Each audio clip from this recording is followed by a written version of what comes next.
Welcome to Learning to Glow, a show about wellness, skin health, and self-development. I'm your host, Jess. I'm a mom, entrepreneur, and skincare expert. I'm so excited to share tips on how to achieve healthy skin and bring amazing guests in the field of health, fitness, aging gracefully, and personal growth. Let's explore all different ways we can take care of ourselves as women, both inside and out, to truly shine. So let's get glowing. Hello, welcome back to Learning to Glow. I'm your host, Jess, and today we have Kacie. Kacie is a functional medicine practitioner and acupuncturist. She specializes in gut health, anxiety, and pain. We talk about all of those things in this amazing conversation today. She studied at the Emperor's College in Santa Monica, and she has her master's in Chinese medicine. Her functional medicine training is through Chris Kresser's ADAPT program. She loves helping her patients and Instagram followers find easy, simple ways to improve their diet and lifestyle to live more in alignment with nature. I recommend that you go and check out her Instagram page. It's a really great resource. Kacie and I talk about gut health and different ways that we can achieve a healthier gut through things like mindful eating and the way that we eat our food. It's a really interesting conversation that I think everyone will get something out of. We talk about anxiety and stress and how that not only affects our gut, but our overall health. It's such a great episode. I can't wait to hear what you think. Please let me know. Send me a message on Instagram. I would love to hear it. And please go follow Kacie. She will have all of her information in my show notes as well. So I hope you enjoy this episode. And here we go. Thank you so much, Kacie, for being here. Thanks for having me. I'm super excited to chat and dive into all the exciting things we're going to talk about today. Yay, me too. I've been looking forward to this call. I like to start all my interviews with just tell us about yourself, a little bit about your background. I am an acupuncturist and a functional medicine practitioner. A question I always get is how I got into this, so I'll kind of include that into my intro. I always wanted to be in the healthcare realm since an early age and always planned on doing dermatology. I started working as an esthetician when I was 18 and did that through school. And I was planning on doing aesthetics essentially through med school. But throughout my time being an esthetician, I saw some of the not so great side effects of Western pharmaceuticals, especially with like Accutane for acne, people being put on antibiotics, but they were still wearing their MAC makeup to bed or smoking like a pack of cigarettes a day, and I just saw that there was a massive gap between what people's diet and habits were and the results that they were getting or the medications that they were being put on. So that kind of got me thinking in a more holistic manner. And then I took an herbal medicine class as I was doing my undergrad, and that's what like really shifted me from Western medicine over to Eastern medicine. Oh, I love that. That is amazing. I love that you're an esthetician as well. We're both estheticians. And I love that as you were going to school, you were sort of seeing what the reality of like the system is. And, on that topic too, what would you say are, as far as more functional medicine and the Western medicine, Eastern medicine, what would you say like the bigger differences that you see are? So with functional medicine, the main ways that it differs from Western medicine is that we're doing more comprehensive blood work, stool tests, hormone testing, all that kind of stuff. We're really searching for the root cause of an issue instead of just, prescribing a medication or even prescribing supplements without actually getting data to figure out what's going on inside your body. So it's based off a lot of lab tests. We use stricter ranges. So if you've ever gone to the doctor and they're like, oh, yep, everything looks normal. And you're like, but wait, I feel horrible. That's because they're using a wider range of what they call normal, while we are going to use a tighter, smaller range that would show that your body is performing optimally, right? Because like who wants to be at this point where you're just feeling normal? Most people, if you look around, they don't feel great. So the point of functional medicine is to get our bodies performing optimally. Like I said, we do that through all that comprehensive testing, stricter lab ranges. And then also treatment wise, we use diet lifestyle and supplements to help manage things before you get to that point where you need medication. Because there is a time and a place for pharmaceuticals, but 99% of the time, when it comes to chronic disease or preventable diseases, we got to figure out what you're doing in terms of diet and lifestyle. It's kind of like the opposite, where with functional medicine, you're more starting like, what can we do? That is like a last resort. Let's try to do these other things first that are, sometimes you can see such a fast result too, without going straight to the medicine. And I also feel like, because I've seen functional medicine doctors, I've kind of did the opposite, where I started with a regular doctor and they, like there's a problem that I have and they couldn't sort it out. So you kind of make your way to like, who else can help me? And I feel like the doctors that I've had in the functional medicine space have been like trying to figure out a puzzle. When I think of it like that, like it's not just, okay, well, this is what you have and this is how we treat it. But it's like, I'm an individual, like what's going on with me needs to be sorted out. And you can do that specifically, like with the testing and spending time really getting to know, like, what are some of these lifestyle behaviors that could be tweaked, to see such a big result. So what would you say are some of the most common health concerns? Do you think that people that come to see you are kind of like they've tried other things and now they're trying you, or do they go to you first? Like how does that work with your patients and your clients? Yeah, it's kind of all over the board, but what you said, you really nailed it in terms of like every person that comes in, the treatment is so individualized. Like there isn't a cookie cutter way of treating. And so, I mean, my specialties are anxiety, gut health, and pain, like specifically for acupuncture. With the functional medicine stuff, I do a lot of gut health. Like that's one of the first things that we need to look at and examine, because the way that you digest or you're not digesting your food is going to affect every single system in your entire body. People are at a lot of different stages in their journey. Some are like at this point where they say that they've tried everything. They've maybe even seen like multiple other functional medicine practitioners.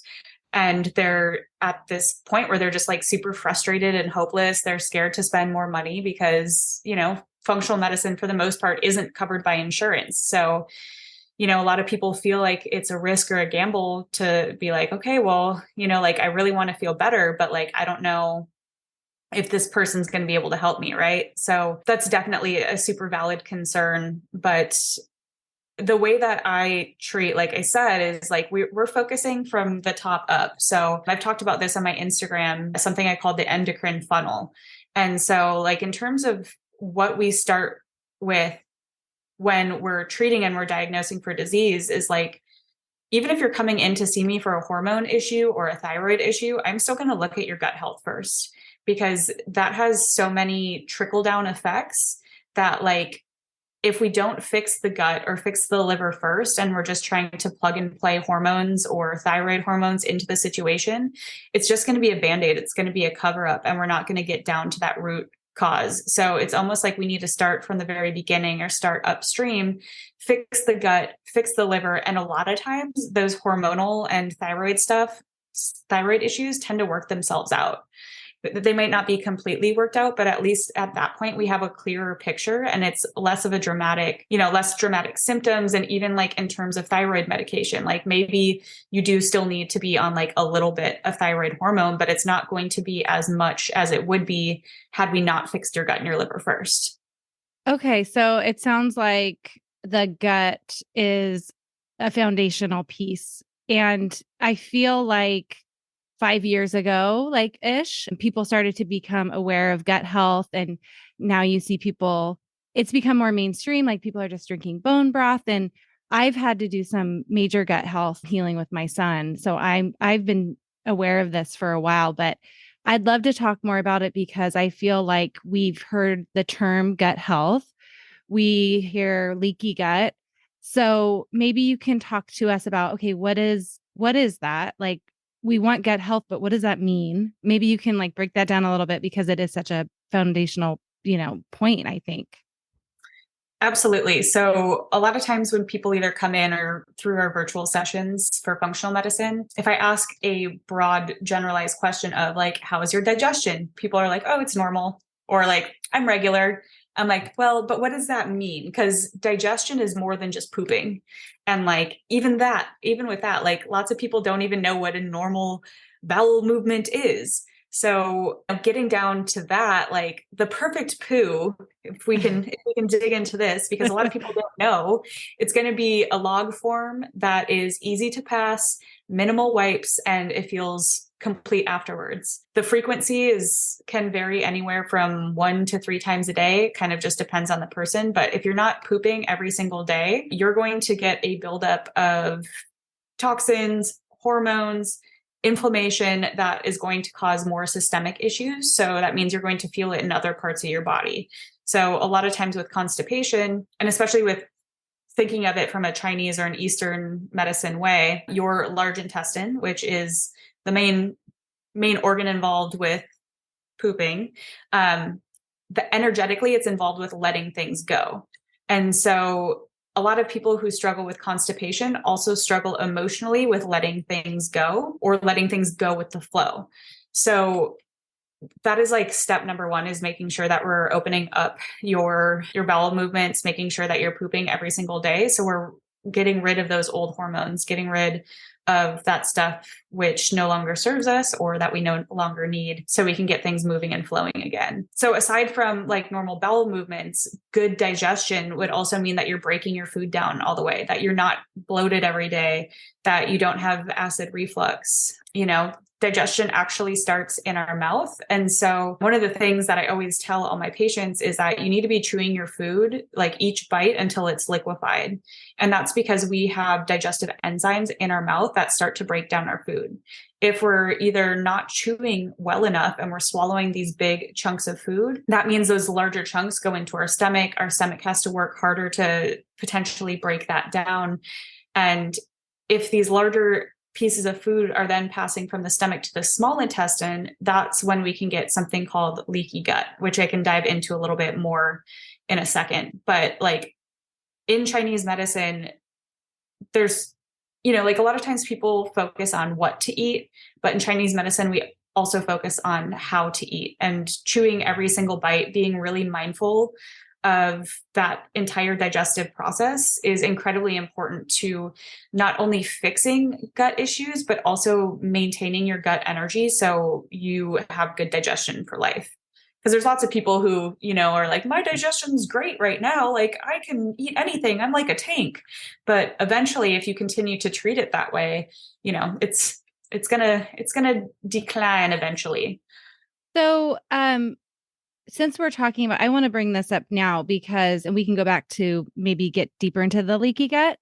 But as far as like, this is a good point with eating your food too fast. And I think so many people are like busy, we're on the go, and we're like standing in the kitchen. And, if you're a mom too, like, of course, we've all been there. But obviously, that is something that we need to take our time and really fully chew and all of those things. But what else can you help us understand would be important for digestion as far as like how to eat, and not just, we'll get to the what later, but Yeah, so chewing your food is super important. Making sure that you swallow each bite before you put another bite in your mouth as best as you can. Like you said, when you're a mom and you're trying to make sure that like everything is handled all at once, it can be hard to do this, but trying to be mindful when you're eating, almost as if it's a meditation, paying attention to the texture, the temperature, the flavors of the food, using it almost as like a meditation is going to help you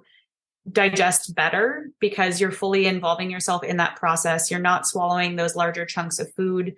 And you're just going to have better digestion overall. And that goes for like, working on the computer and like trying to fit your lunch break in at the same time. Like it's best if you're able to solely focus on eating and not watching TV or scrolling, which can be so hard these days, right? well, I feel like I've heard people talk about mindful eating, and I've never heard it really talked about like you just explained it. I think that's super helpful. Like mindful eating isn't just about like, okay, I'm going to be mindful about what I put on my plate, but it's actually how you eat.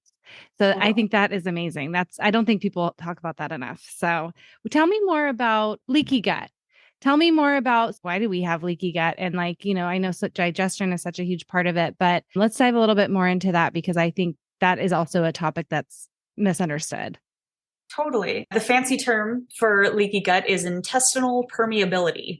I would call it like a secondary diagnosis. It's usually not the root cause of disease or of issues, but it's actually, there's other things that cause the leaky gut, which can then lead to things like autoimmune disease or digestive issues that are more serious. But so what happens with leaky gut is that generally your intestines are lined with what they call tight junctions. So the cells there are almost like gatekeepers, that in the small intestine, you are absorbing nutrients. Like that's the main job when your food goes into the small intestine. Your food should already be broken down, and that's where the food passes from the small intestine and into the bloodstream. And so normally those nutrients are able to pass through. Everything's cool. Everything's good. If it gets to a point where that gut lining, your small intestine lining, is inflamed and irritated, those tight junctions get inflamed and there becomes more space in between them. And so at that point, things that aren't normally supposed to pass into the bloodstream are getting in there. So that could be anything from like large particles of food, bacteria, toxins, that kind of stuff. That can create a systemic inflammation in the body. And when the body is that inflamed, it can start misfiring and attacking itself. And that's where most autoimmune disease actually originates, is from leaky gut and intestinal permeability. Mm-hmm. So even when people have rheumatoid arthritis, which oftentimes you feel it in the hands, or even skin issues like rosacea or psoriasis, people don't normally think of the root of that being in the gut, but many times it actually is.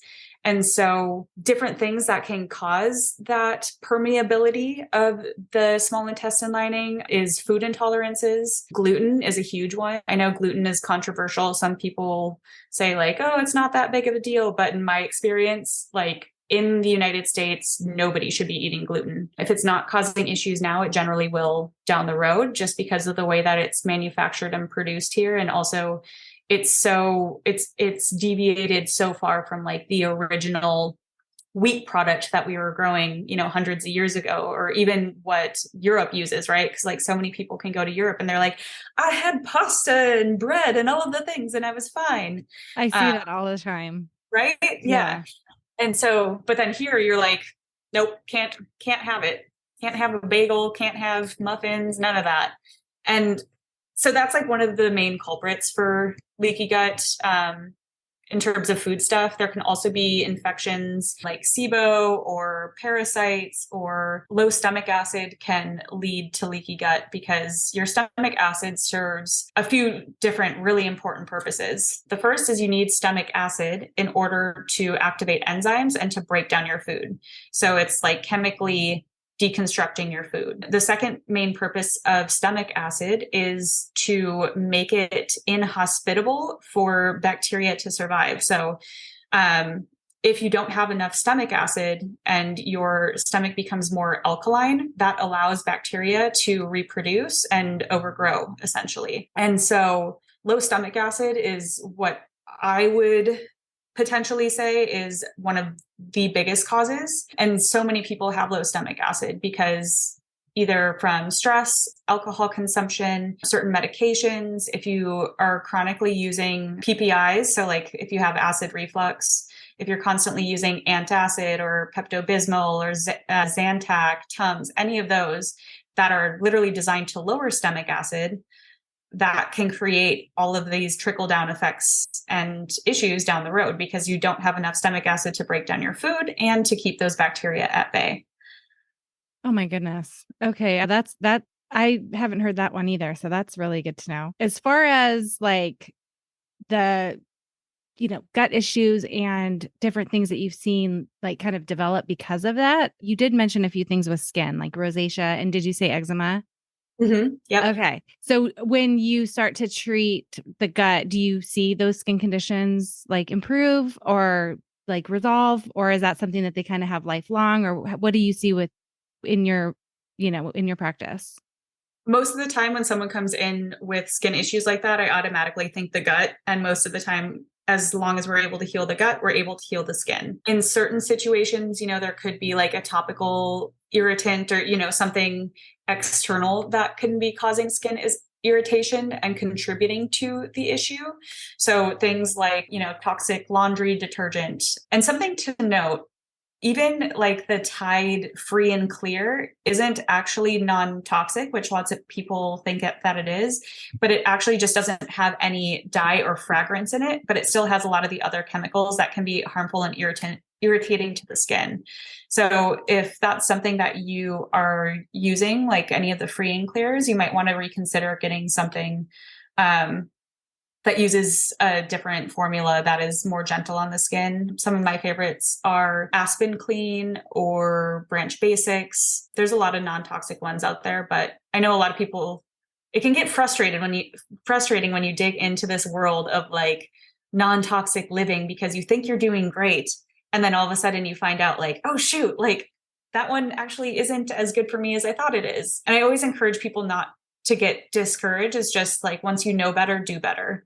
And it's all about doing better than you were doing, last week, the year before, et cetera. It's, you can't know anything or everything until you know. So I've been through this too. And it is frustrating and it gets tiring to have to figure out, okay, this is probably not the greatest choice, and then like kind of becoming aware of what to look for and like different things that you can try. Like when the laundry detergent runs out, maybe we make a different choice for the next one. But I think it all induces like stress and anxiety.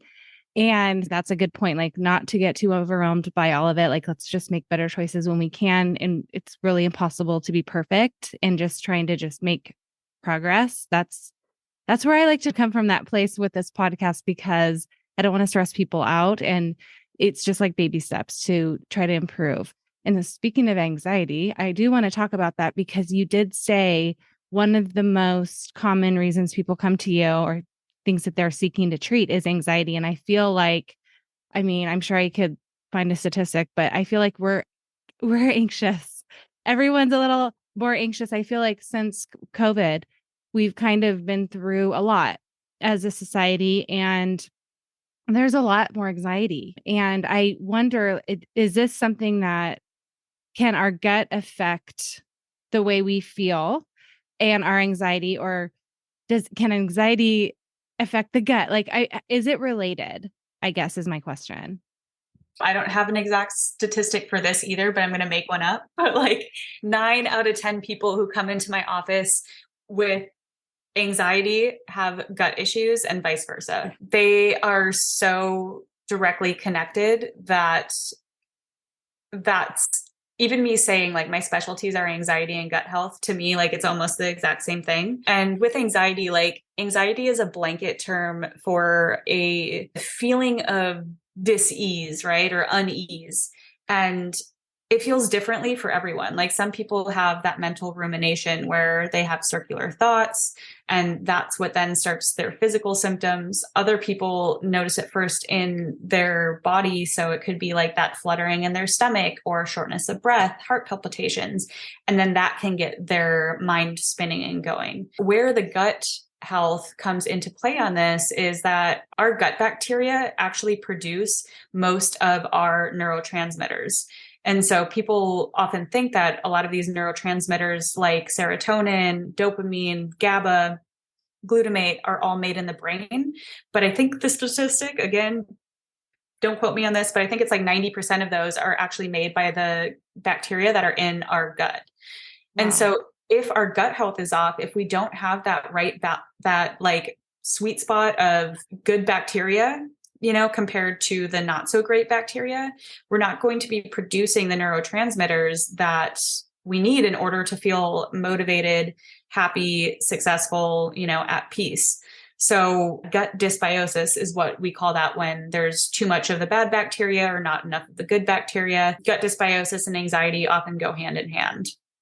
Oh, that's so interesting. I can see that makes a lot of sense. So something that's a little different, but on the same note is stress. I wanted to talk about stress. So anxiety, and I want to talk about, I'll come back to this, but in ways that you treat anxiety. I'm sure we're going to look at the gut first, but with stress, Tell me how that can play a role in our health, just overall health with stress. And is that related to the gut and gut health?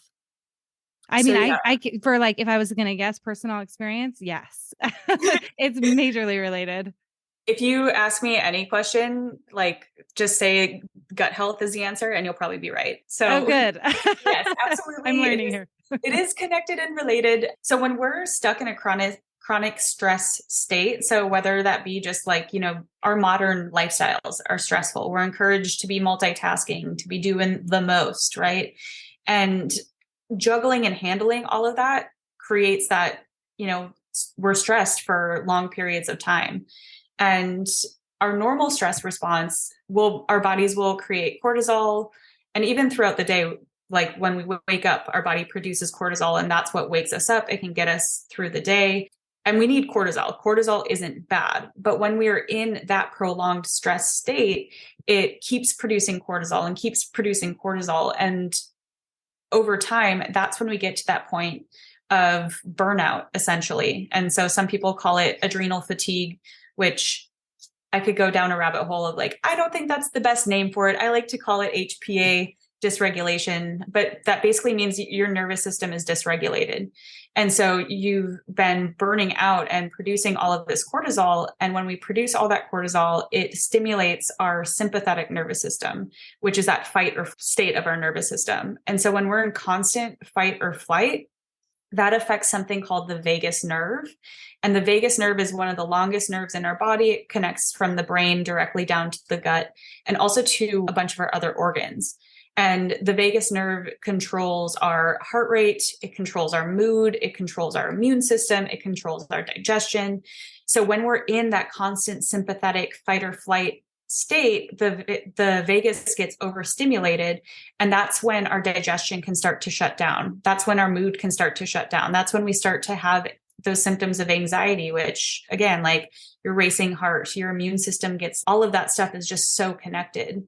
And so figuring out ways that you can do daily stress relief is one of the most important things that you can do in, let's just say, 2023. Like, I think stress management is one of those things that's starting to become more popular, as like mental health is becoming less taboo. But a lot of people don't use their stress management tools until they're already in like SOS mode. They're having an anxiety attack, or like, the shit is hitting the fan essentially. Sure. So go ahead. But it's so important to, implement daily stress relief, because it acts as like a pressure valve where you're slowly releasing instead of trying to like backpedal when you're already in the thick of like a super stressful situation. Okay. So being proactive with our stress management. And what are some tools that you would recommend for your clients? Like what are some tips and tools that you would use and talk about with your clients?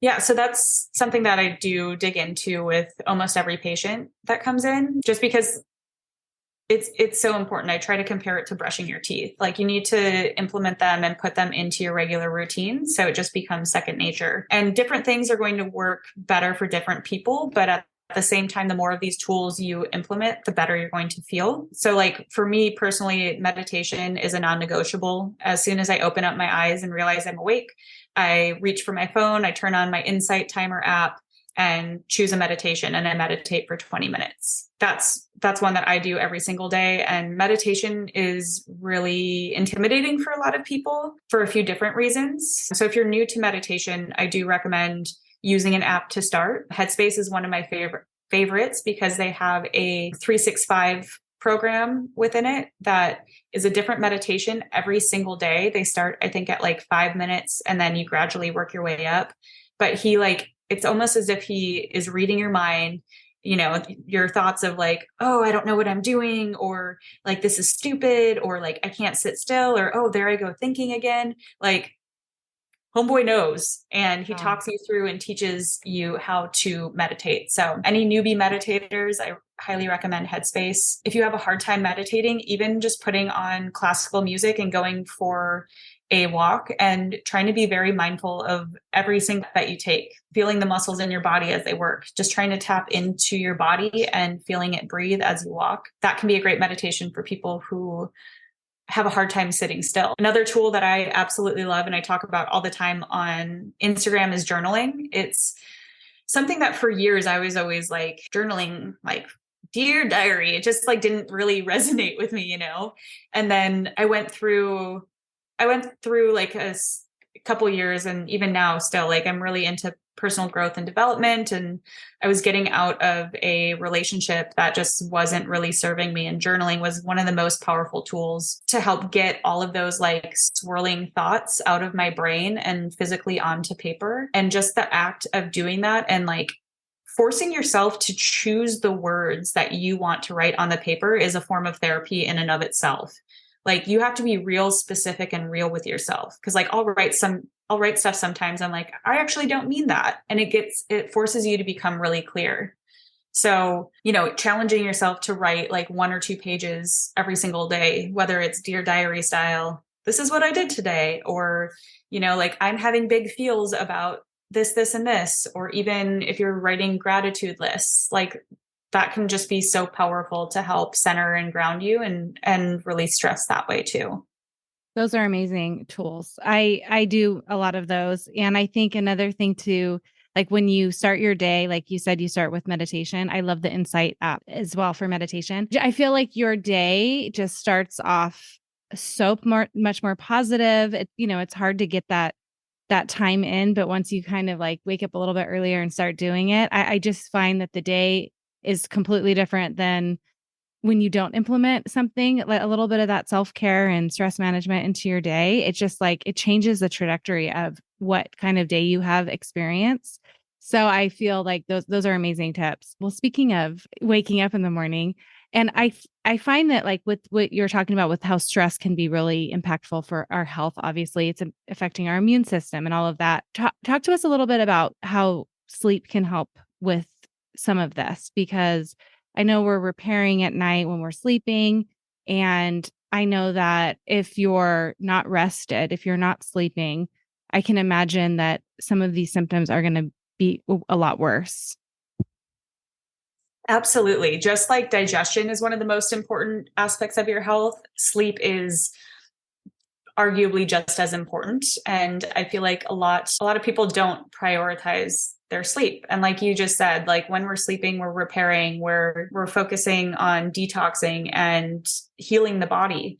And so if you are either going to bed super late or your sleep isn't that great, or, if you're a weekend warrior and you're partying during the weekend, like I'm sure you feel the effects until at least Wednesday, just because you're not getting that good quality sleep. So yeah, prioritizing your sleep and like fixing any sleep issues that you have are going to massively affect the rest of your health. And I guess I feel like I can't really talk about sleep without talking about your circadian rhythm, which is our natural cycles as humans that we have, where it's a 24-hour cycle where we're supposed to be waking up with the sun and going to bed with the moon. And so many people experience health issues because they're living out of alignment with that natural cycle, that natural rhythm. So, with the invention of artificial lighting, that has allowed us to stay up later, which makes us sleep in later as well. And we talk about blue light, from screens and stuff, and too much blue light or artificial lighting at nighttime throws off that circadian rhythm. And so earlier I mentioned cortisol, and cortisol is one of the main players within this wake and sleep cycle. And so we actually need to have a pretty sizable spike in cortisol right away within an hour of waking. Otherwise, that's going to throw off our energy level throughout the entire day. And so melatonin is something that people will like know of because they're like, oh, it helps me sleep at night. But this is actually it's a hormone that your body produces naturally. And it is produced when we are exposed to dimmer lighting. And it is an inverse of cortisol. So the more that we have that spike of cortisol in the morning upon waking, the more melatonin we should be producing at nighttime to go to bed. And so a lot of people don't get enough sunlight in the morning or during the day to have that spike of cortisol, because when our eyes see sunlight, like, and feel it on our skin, it helps to spike that cortisol. And for so many of us, we're like either inside all day or, we're stuck at the computer, we're at office jobs. So we don't produce enough of that cortisol. And then at nighttime, we're exposed to all of this artificial light that mocks the sunlight, especially. And so we're producing even less melatonin. And so that's why so many people have a hard time either falling or staying asleep, because this entire cycle, the sleep wake cycle, is thrown off and imbalanced. So fixing that and starting to live more in alignment, the cycle of the sun and the moon is going to help not just your sleep, but your hormones, your digestion, just about every single aspect of your health is connected to this circadian rhythm. Like nothing in the body operates on its own accord. Like it's all so interwoven and connected that like if you're not sleeping well, you're not detoxing your hormones and you're not going to produce enough hormones. So for people with like fertility issues or even anxiety issues, like not getting that high quality sleep and going to bed with the moon is going to affect your ability to produce enough hormones. So I just can't stress enough how important the going to bed early and waking up early and, trying to get a walk outside within an hour of waking.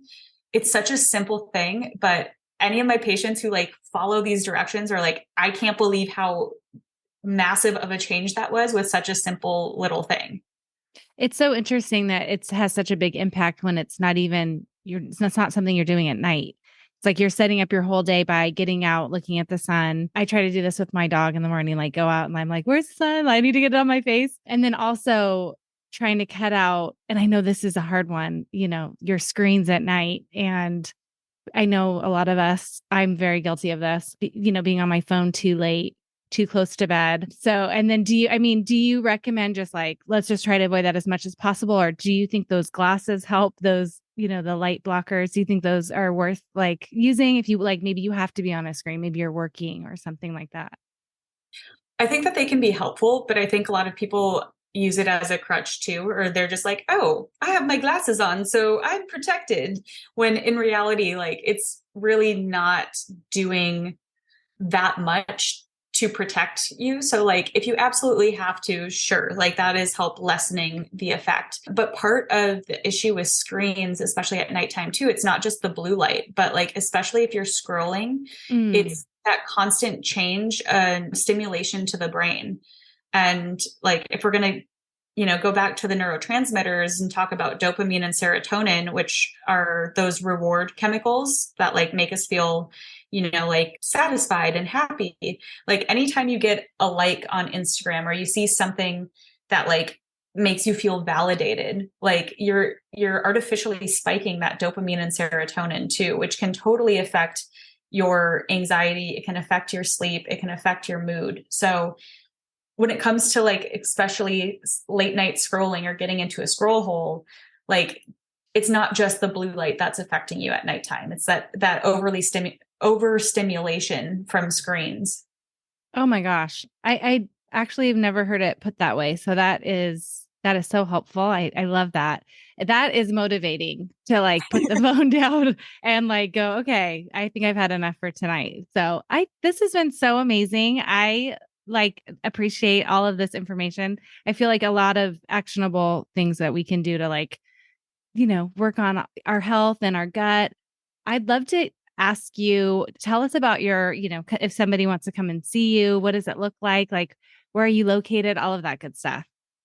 Sure. So I kind of have two different options, I would say. If you're in Orange County, my office is located in Costa Mesa, and I do acupuncture in the office. So if you were to come in for a session like that, you can either book online or call to book. And then on your first visit, we chat for, anywhere from 15 minutes to 45 minutes, just kind of depends on how complex your case is. We go over your diet, lifestyle, that kind of stuff. And then we dive in and do acupuncture. If you have any neck or back issues, we can do fascia or cupping as well. That can help with a lot of like muscle tightness and neck pain, back pain, that kind of stuff. If you are wanting to do a deeper dive into your health and do more of that lab testing that I was talking about at the beginning, we can do a virtual session. So no matter where you live, you can book an appointment with me online, and then we do a virtual call.